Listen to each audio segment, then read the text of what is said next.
Good day, and thank you for standing by. Welcome to the Q4 2025 TransDigm Group Incorporated Earnings Conference Call.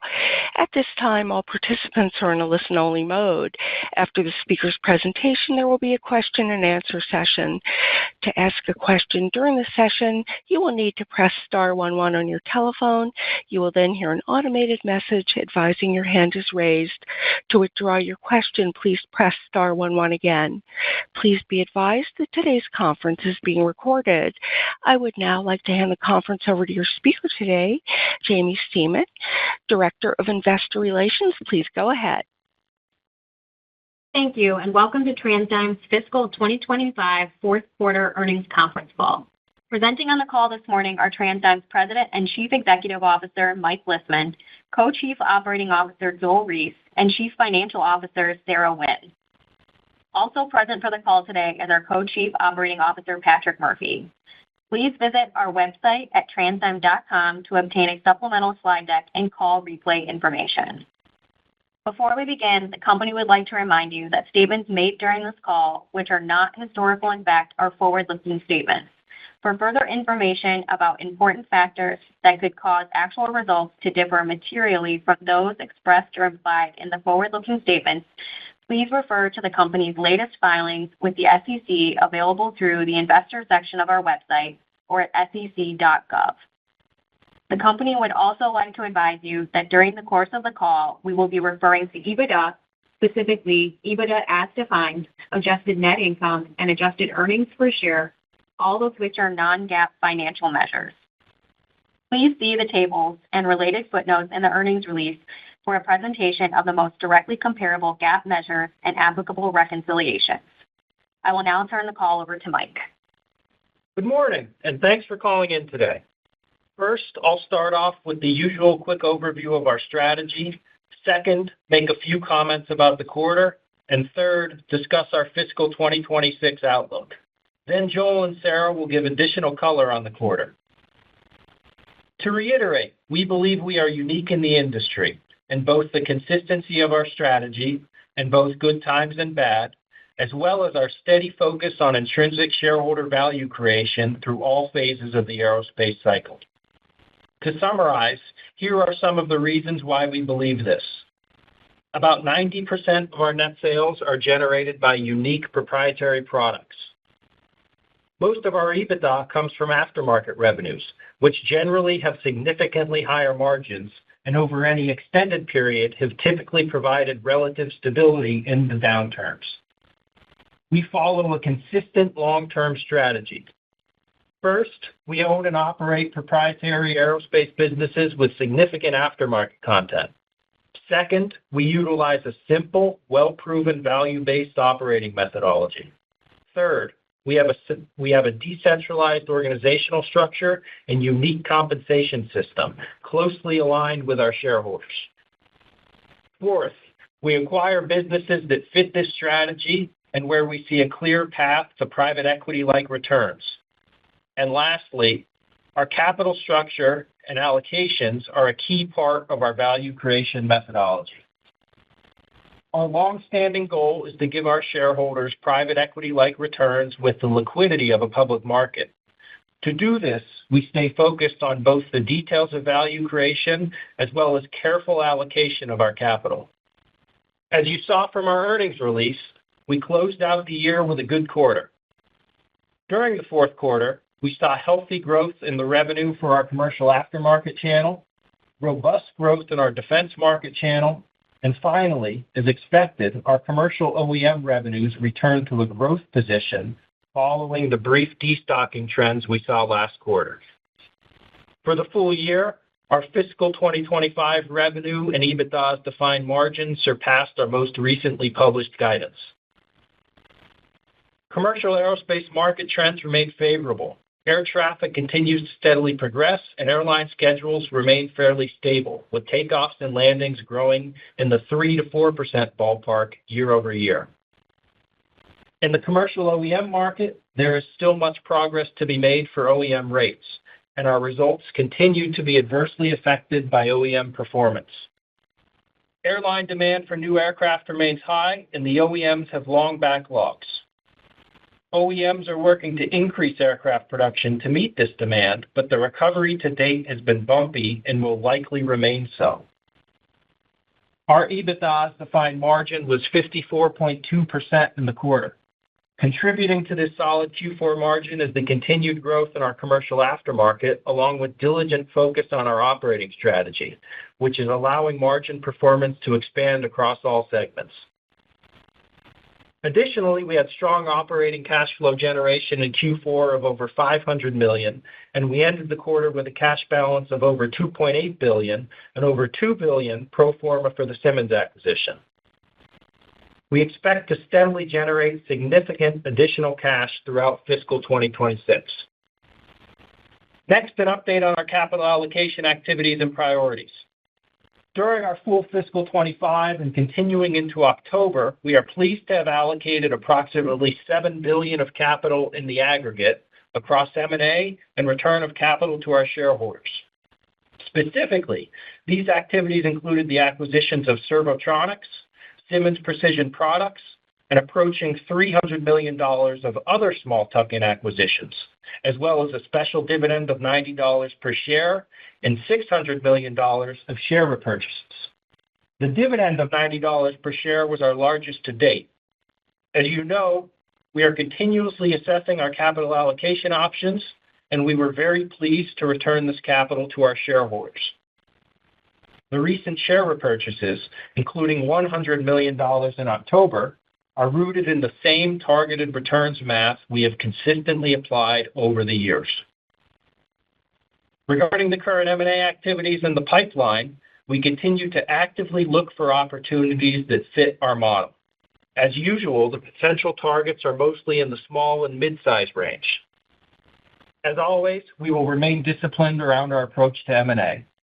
Additionally, acquisitions are by their nature hard to predict. So consistently with past practice, I will not be saying too much on what is currently active in our funnel. The capital allocation priorities at TransDigm are unchanged. Our first priority is to reinvest in our businesses. Second, do accretive disciplined M&A. And third, return capital to our shareholders via buybacks or dividends. A fourth option, paying down debt, seems unlikely at this time, though we do still take this into consideration. We are continually evaluating all of our capital allocation options, but both M&A and the capital markets are difficult to predict.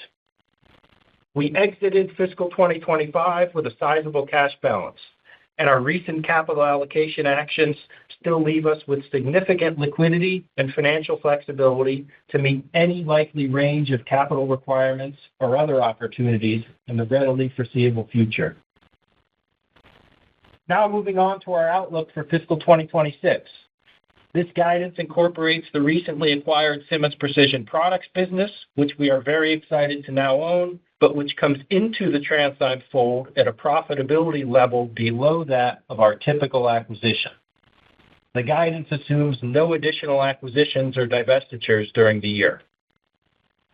Our initial guidance for fiscal 2026 is as follows and can be found on slide 7 in today's presentation. The midpoint of our fiscal 26 revenue guidance is $9.85 billion, or up approximately 12% over the prior year. As a reminder, and consistent with past years, with about 10% or so fewer working days than the subsequent quarters, fiscal 26 Q1 revenues, EBITDA, and EBITDA margins are anticipated to be lower than the other 3 quarters of 2026. This revenue guidance is based on the following market channel growth rate assumptions. We expect commercial OEM revenue growth in the high single-digit to mid-teens % range, which is highly dependent on the evolution of the production rates in the commercial OEM environment. Commercial aftermarket revenue growth is expected to be in the high single-digit % range, and defense revenue growth in the mid-single-digit to high single-digit % range. The midpoint of our fiscal 2026 EBITDA as defined guidance is $5.15 billion, or up approximately 8%, with an expected margin of around 52.3%. This guidance includes an additional 200 basis points of margin dilution from recent acquisitions compared to fiscal 25.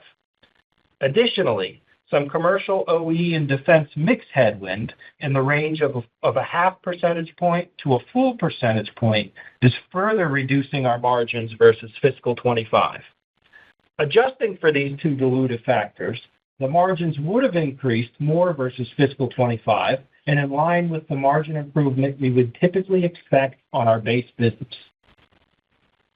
We anticipate EBITDA margins will move up throughout the year, with Q1 being the lowest and sequentially lower than Q4 of fiscal 25. The midpoint of adjusted EPS is expected to be $37.51. We believe we are well positioned as we enter our fiscal 26.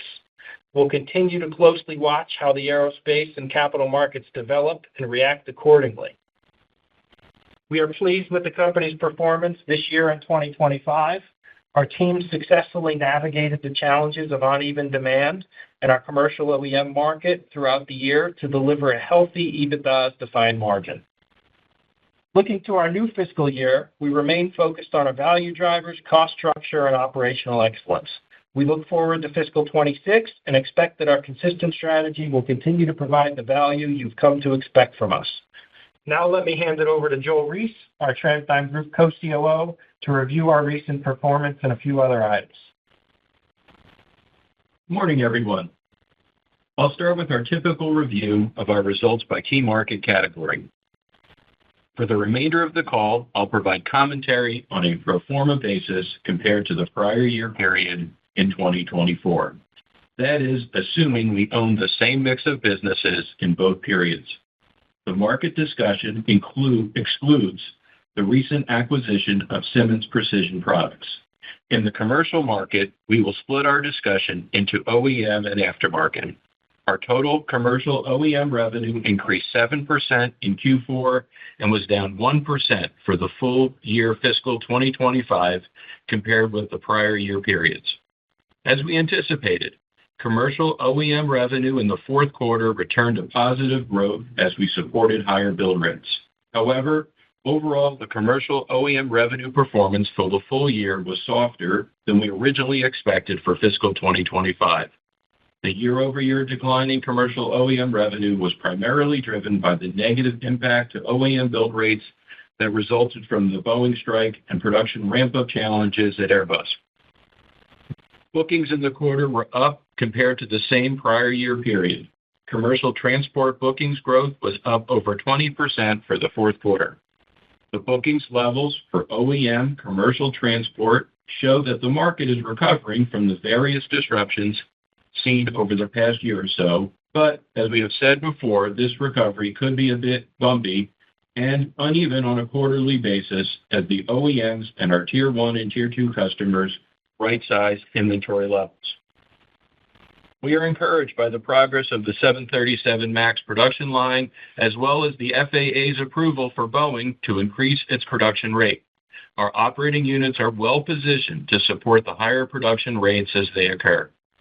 The commercial OEM guidance we are giving today contains what we believe is an appropriate level of risk around the production build rates for the 2026 fiscal year.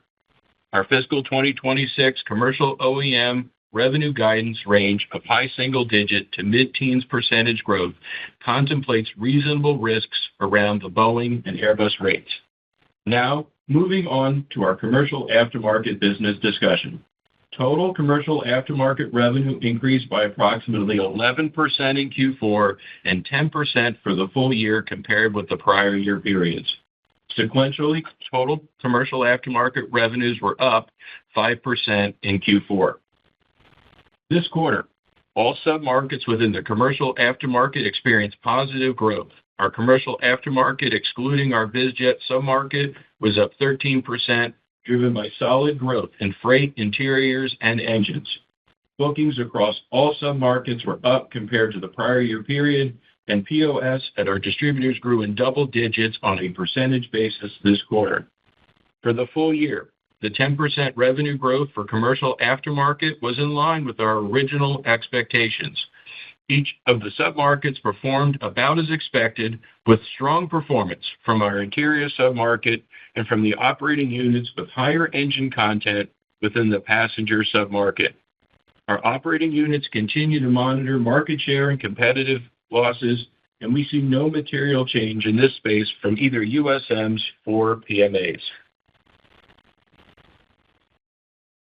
As Mike already mentioned, we expect 2026 commercial aftermarket revenue growth in the high single-digit % range.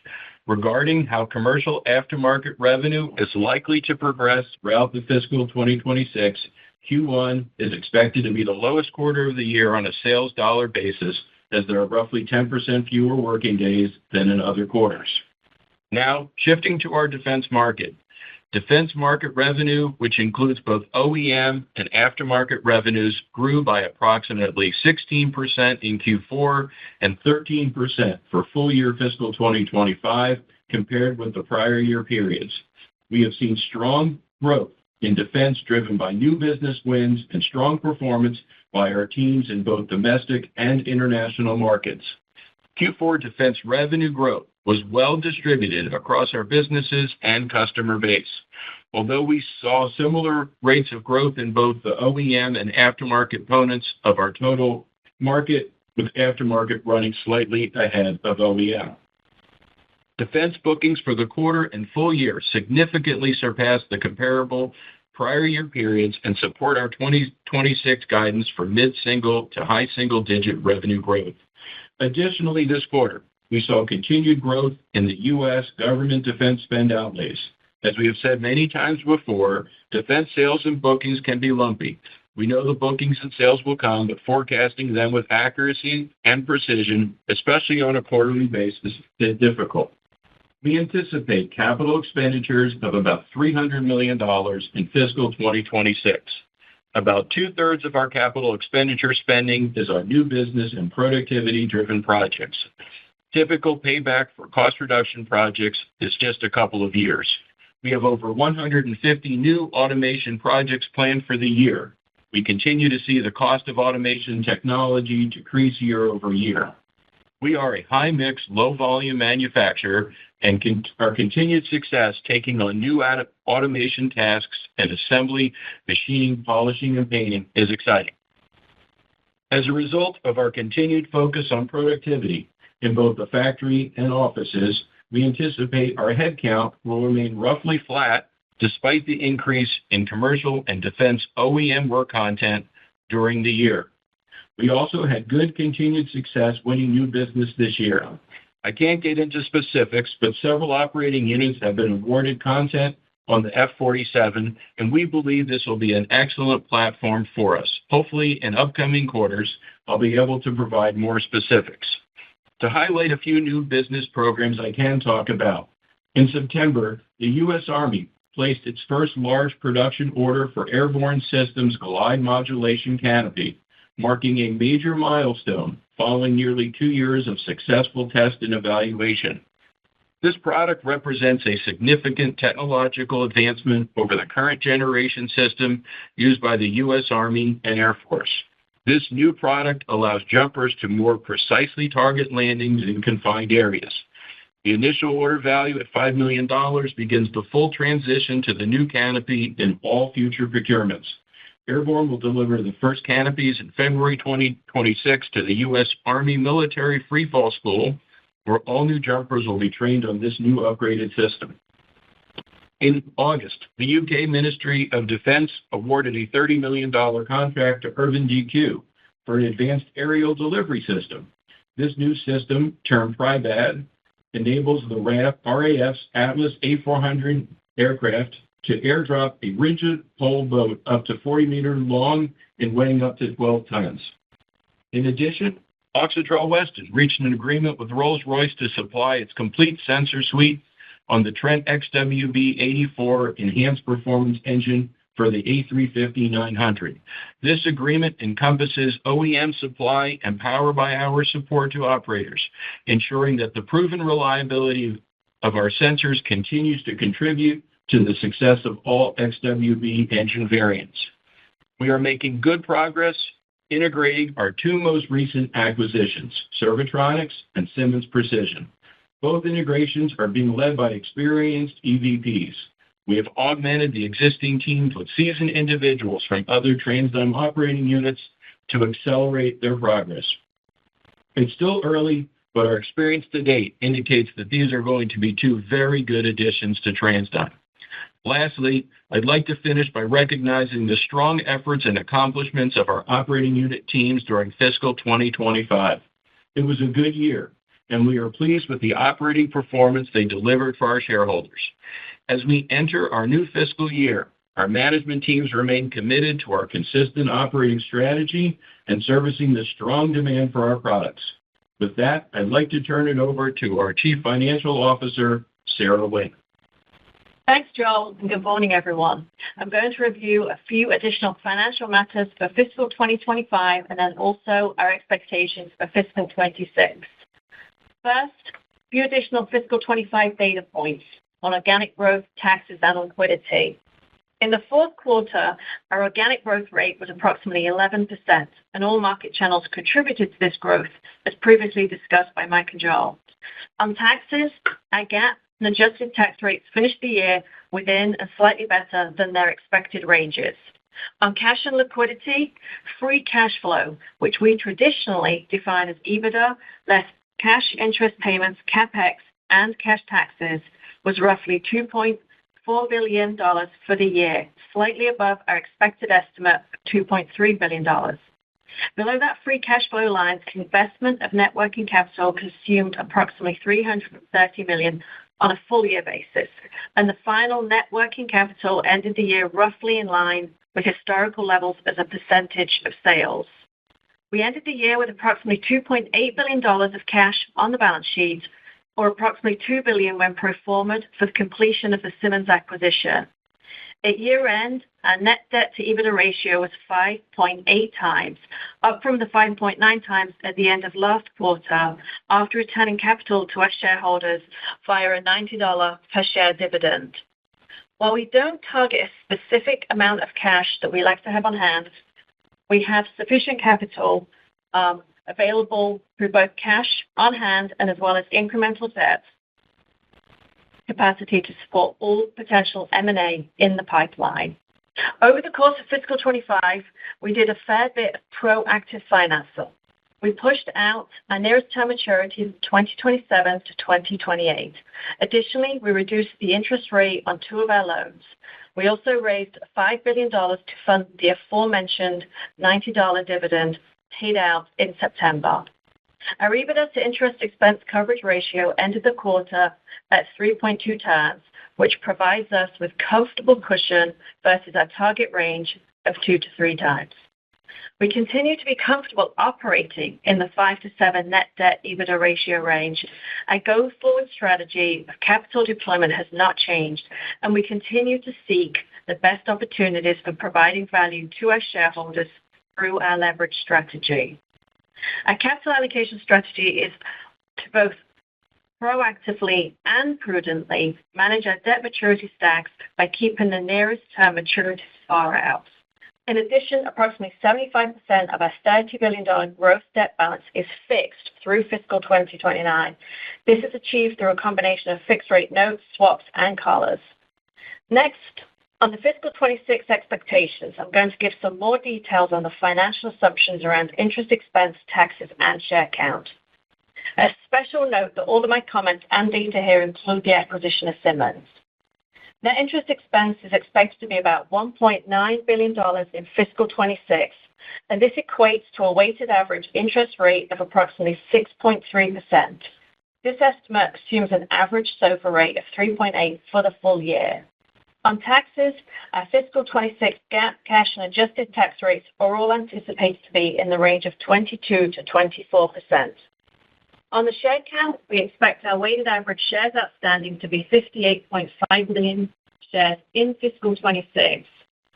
With regards to liquidity and leverage for fiscal 26, as we would traditionally define our free cash flow from operations at TransDigm, which again is EBITDA as defined, less cash interest payments, CapEx, and cash taxes, we estimate this metric to be close to $2.4 billion. After paying for the Simmons acquisition and assuming no additional acquisitions or capital market transactions, we would end the year with around $4 billion of cash on the balance sheet, which would imply a net debt to EBITDA ratio of approximately 5 times at the end of fiscal 26. We will continue to watch this ratio along with the cash interest coverage ratio as we actively pursue options for maximizing value to our shareholders through our capital allocation strategy. In summary, we think we remain in good position with adequate flexibility to pursue M&A or return cash to our shareholders via share buybacks and/or additional dividends during the course of fiscal 26. With that, I'll hand it back to Jamie, our Director of Investor Relations. Before we open the line for Q&A, I'd ask everyone in the queue to consider your fellow analysts and ask one question only so we can get to as many people as possible, given that it is our Q4 call and there's a lot of material to cover today. Operator, can you please open the line? Thank you. As a reminder, to ask a question, please press star 11 on your telephone and wait for your name to be announced.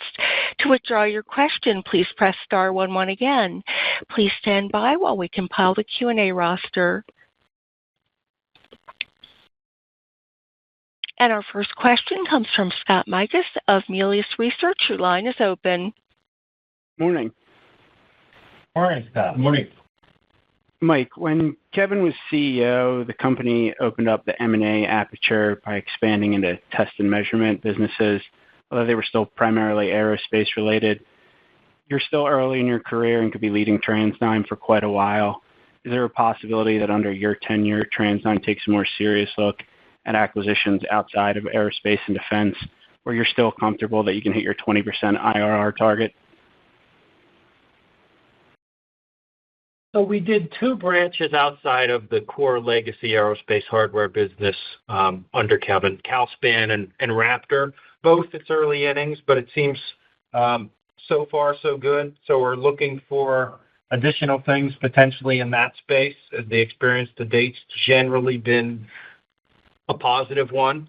Over time, well, let's focus on today. As we sit here today, in terms of what our M&A group, what I'm spending time on from an M&A standpoint, it's not branched out materially from anything that you'd expect to see, which is similar to what we've always targeted in the past, aerospace and defense components businesses. That's where the vast majority of the focus is.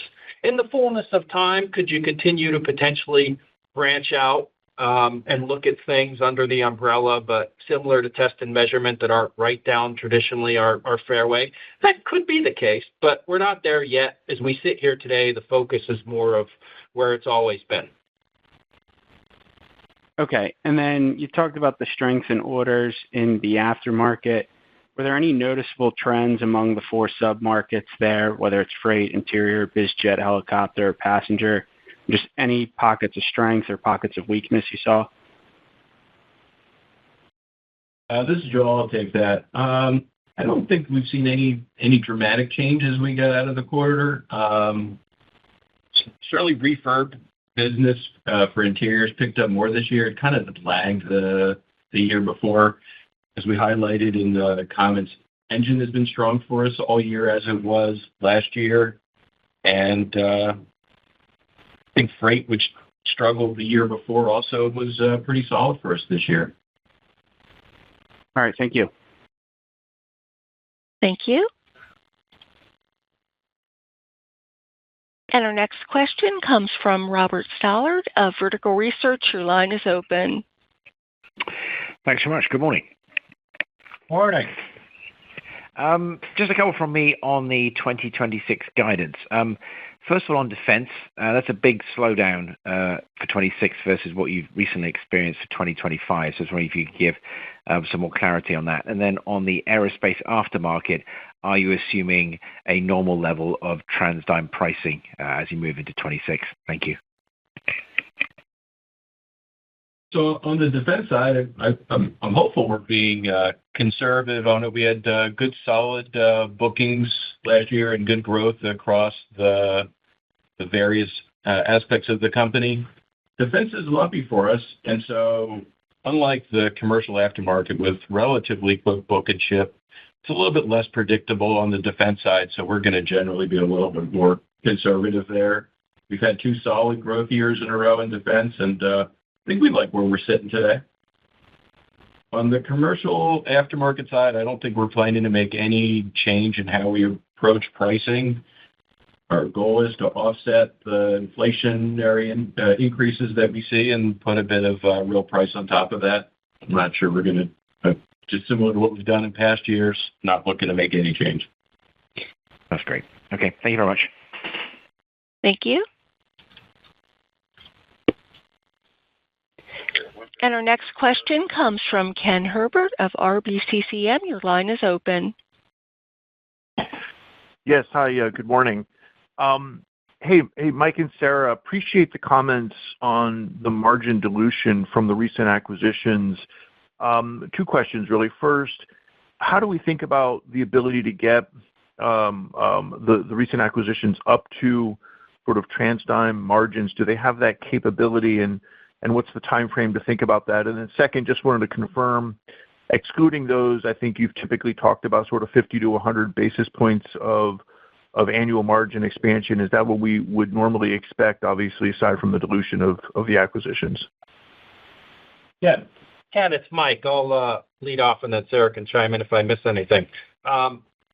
If you exclude the 2 dilutive factors, the acquisitions and also the OEM mix shift, you do get at an underlying margin improvement trend for our base businesses that is squarely between the brackets of what you guys would expect of the 1.5% kind of range when you adjust those 2 things out. So we are seeing exactly the kind of margin improvement year over year we've come to expect and you've come to expect.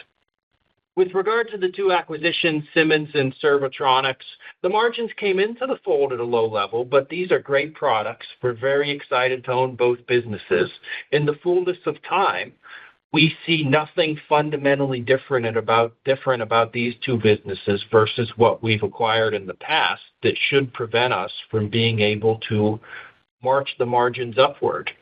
The exact timeline over which that happens is varied, and obviously it doesn't happen overnight, but there's nothing different about these businesses that should prevent us in the fullness of time from getting the margins up to where we like them to be. Great. Thanks, Mike. Thank you. Sure. And our next question comes from Kristine Liwag of Morgan Stanley. Your line is open.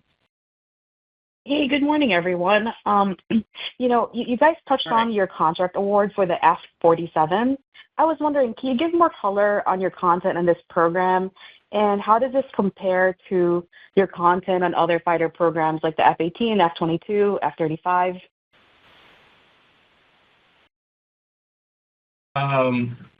Look, I'm not sure that we can comment on how successful the programs will be. Ultimately, the DoD awarded Boeing the fighter jet as the next generation fighter.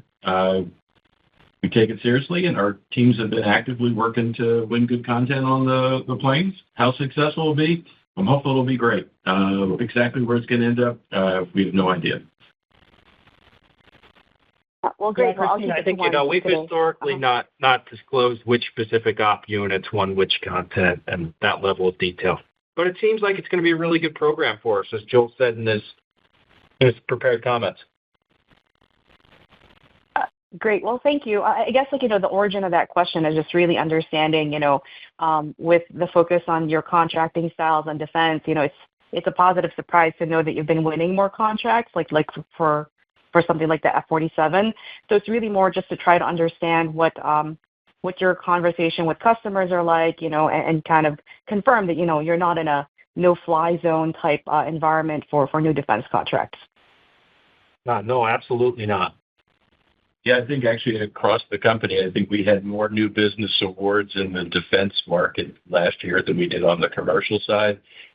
We develop good solutions. I think this is the key as customers come to us because we can generate a product for them that solves a problem that they can't solve or we solve better than someone else. These are competitive awards, and I think we like where we stand. We work to come up with good solutions that generate value for our customer. Great. Thank you very much. Thank you. And our next question comes from Miles Walton of Wolfe Research. Your line is open. Thanks. Good morning. I was wondering if we could chat about the CapEx and headcount comments you made. The CapEx looks like it's set to double just over the last couple of years, and you mentioned some of the automation investment, but I guess how much of that is automation to facilitate better productivity versus higher output, and is it more military or commercial? And the headcount, can you just clarify, are you saying flat head count inclusive of the additional heads from Simmons, which closed after the quarter?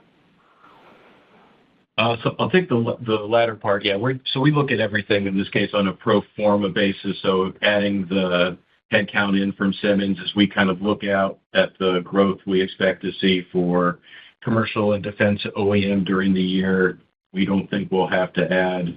And so it's not that it's no one, but relatively few people across the company and still handle the volume growth, the high single digit to mid-teen growth within the commercial OEM and on the defense side. When it comes to the CapEx question, I don't know specifically which is defense and which is commercial. Our operating units look at projects depending on need and where we can get an excellent return. It ends up being a combination. Sometimes it's to handle more capacity. Sometimes it's a way to basically drive out cost. If it's just capacity, though, we're typically not thinking of that as productivity.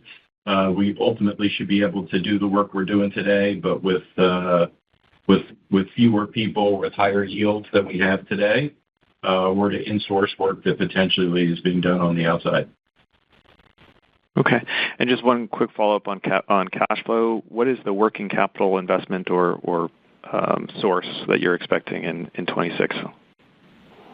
Yeah, for 26, I'd expect similar to prior years, which is as a percentage of sales, around 2.5%, 3%, somewhere around there for next year. Okay. Thank you. Thank you.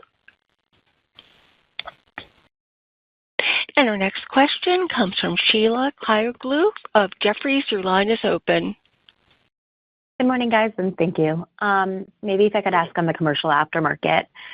Mike, if you want, commercial aftermarket, 11% in the quarter, accelerated from the 6% in Q3. So, how much of that was an engine holdup, whether it was at distributors or whatnot? And as we think about 26, how do we think about passenger versus freight, engines, and interiors? So, we do a bottoms-up, forecast each of our op units, same kind of approach we've used in the past. Our operating units, look at this on a customer-by-customer basis. They try to get information around inventory and demand, and that basically builds up what becomes the guidance that we provide. If I was looking at the takeaways, not the guidance that we give them, but kind of the takeaways back.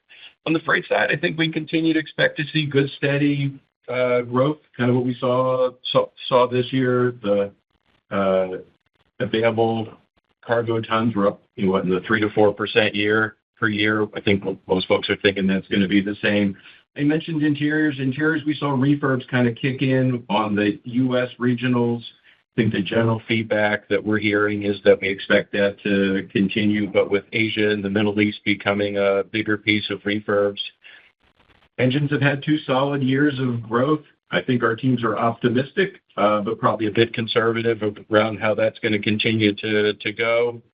On the passenger side, we had a strong 24 and obviously a bit weaker 25. We think that'll rebound. A lot of that was on the avionics side and don't see a reason that won't continue. And BizJet, I think we expect kind of more of the same. Perfect. Awesome. Thank you very much. Thank you. And our next question comes from Gavin Parsons of UBS. Your line is open. Hey, thanks, guys. Good morning. Morning. If you look at your OEM kind of underlying volume, the organic basis revenue's up kind of 15-20% from 2019. But do you feel like on a volume basis, you're pretty aligned with OEMs at this point? You're talking about the commercial OEM market, or were you aligned with their build rates? So no more inventory destock. Is that the fundamental issue you're trying to get at, Kevin? Yeah, thanks. Okay. I think as we sit here today, Joel can chime in. We don't see much headwind coming in the way of further inventory destock. As we said last quarter, we expected this to be a temporary phenomenon that lasted for a quarter or two. We saw the blip last quarter. We don't expect much more of a headwind coming into this year. So the growth rate in commercial OEM side should be sort of what we gave in the guidance, high single digit to mid double digit. We put probably a wider bracket around that than you typically would do, mainly just because of the way the ramp up has been challenged so far to date. We always try to be appropriately conservative, and we've been stung a bit in the last 2 years by unforeseen events, and we don't want to get out over our skis here on the commercial OEM side this year. On the 200 basis points of M&A dilution, maybe you can correct my math here, but it seems like you're assuming very little margin contribution from M&A. What do you mean margin contribution by M&A? You're talking about the acquisitions? To get to 200 basis points. Yeah. Yeah, we are expecting very lower than our average acquisition margins coming in for those two. Okay, appreciate it. Yeah, I think that's where, Gavin, they're each coming into the fold, as we said in the prepared remarks, that probably a lower margin than you'd typically see of the average TransDigm acquisition, but in the fullness of time, we think these businesses have great potential, and that's going to improve and ramp up significantly. Got it. Thank you. Thank you. Our next question comes from Seth Seifman of J.P. Morgan. Your line is open. Hey, thanks very much, and good morning. Morning. Morning. I guess following up on the issue of underlying margin expansion and the mixed headwinds you talked about for this year that limit the underlying margin expansion. Given increasing production rates for over the next several years, it seems like that's a headwind to the underlying margin expansion that's going to persist or potentially accelerate. And so at least for the next couple of years in this decade, the underlying margin expansion potential in the business is limited by a differential between OE and aftermarket growth rates as it is this year. I wouldn't say it's limited. I think we still expect to get year-over-year margin improvement. If historically we've kind of bounded it in the 1.5% range, we'll see where things go with the OEM ramp up here and how that compares to future commercial aftermarket growth, as well as what happens on the defense side. But the margin should continue to improve year-over-year going forward, depending on the OEM. If it continues to outgrow aftermarket and defense, you could see a bit of a headwind, but we're talking about something that usually amounts to a couple tenths of a point. It's not something that swings you negatively, so much so that year-over-year margin improvement is not seen. We should still see it, to be crystal clear. Great. Thanks. And just a quick clarification. I think you mentioned earlier in the call $300 million of other small tuck-in M&A. Is that extant stuff that remains organic, or is there an inorganic component of the sales that's coming in 2026 from that additional M&A? It's a mix across a range of our op units. It's really a mixed bag of different op units that are doing small tuck-in bolt-on acquisitions for their specific businesses. Some are at extant, but several of them are not. And these we basically fold in as part of our planning process. They execute the deals during the year. Okay, very good. Thanks very much. Thank you. And our next question comes from Scott Joysley of Deutsche Bank. Your line is open. Hey, good morning. Mike, can you share any detail on the average contract duration at Simmons? Just trying to get a sense for the timing at which future pricing actions layer into results. Yeah, I still think we're in the early innings of what this is. I think they've got the kind of typical range of contracts that you'd expect to see over the bulk of our businesses, some relatively short and some life of program. I don't think this, when you look at it, it looks dramatically different from what we'd expect to see from any acquisition we do. Okay. And Joel, just to follow up on Miles's question, should we expect this decoupling of sales growth from headcount growth to continue beyond 26 as you make additional automation investments, or should those realign more closely as we exit 26? Thank you. I think we're hopeful that if we continue to drive automation projects, we're still in the early days of doing artificial intelligence within the office side. I think we're optimistic that we can hold headcount certainly below the rate that our sales increase goes.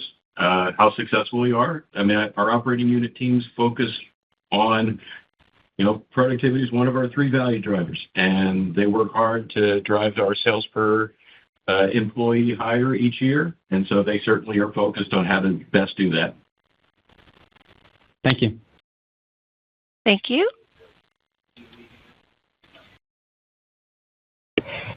And our next question comes from Gautam Khanna of TD Cowen. Your line is open.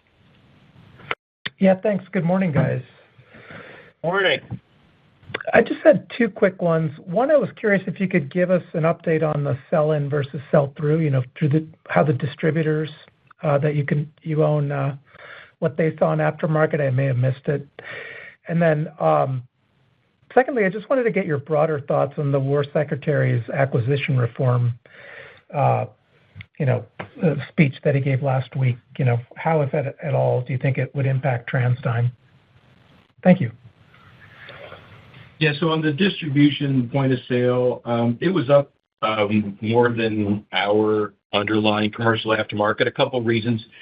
Within our point of sale and distribution, it does overweight a little bit more to engine than base TransDigm. So if you kind of reset it, the numbers would look about the same. It's just the mix of what the products are. We also had allowed inventory to drop a bit within the distribution channel at the end. We finished the year with about a half a year less of inventory in terms of half a month, of less of inventory at the channel at the end of September than where we were the previous year. That was probably a 1 or 2 point impact to CAM last year. When it comes to the Secretary's comments, I think we're optimistic. We approach defense, as a commercial manufacturer. We invest the time and effort, the money to develop new products, to qualify products. We bid them as firm fixed priced contracts where we take the risk if something goes on. So I think we're well positioned and hopeful, similar to what we've done this year with other defense wins, is that we have the ability to develop good solutions for customers and generate real value. I think, as you guys know, we're not doing the big cost plus work here. We're fast, nimble at the op unit level, easy to work with, and mostly selling commercial type solutions. Yeah, I appreciate the answer. Thank you very much, guys. Thanks. Thank you. And our next question comes from Ronald Epstein of Bank of America. Your line is open. Hey, yeah. Thanks, guys. 2, a follow-up. The first one, yeah, just following up on the last question, Gautam's question, and also Christine's, I think trying to get at. So if you can say, so F-47 is the first major new program we've seen in a while. If you can answer this, was your experience, bidding for the work on it any different than it was on any previous programs? I mean, I think the fear out there is, and you probably understand this, that somehow that the DoD is doing things that are going to make things somehow less profitable or something like that. I mean, was the bidding process sort of how you would expect it, or was it somehow different than it was in the past? I think the way obviously, we have a multitude of op units who are all participating in awards like this and frequently interact with the primes and others.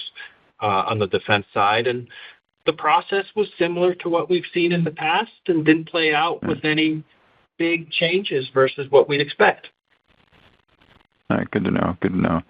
And then maybe just as a follow-on, and people have been talking about this, there is a case out there that somehow that TransDigm just won't grow their aftermarket business like maybe some peers will because you guys don't have enough engine exposure. That somehow you're too big to do M&A and have it be meaningful. How would you respond to that? I mean, if someone confronted you with that and said, "Hey, you know what, you guys are just getting too big, and nothing's really going to move the needle," and that is sort of the bear case. How would you respond to that? I think we're the type who just puts our heads down and goes out and finds ways to create value. That's it. The proof's in the pudding. The results we drive here as a team, and not hand-waving responses. We'll just put our heads down and go to work. Got it. And if I may, is it safe to infer from that, like if an environment you got into that something just wasn't working, you'd make some changes, right?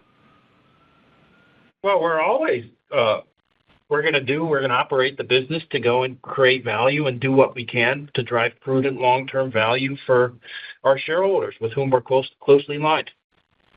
Got it. Cool. All right. Thank you very much. Thank you. And our last question comes from Jonathan Siegmann of Stifel. Your line is open. Hey, good morning. Thanks for fitting me in. Just on defense.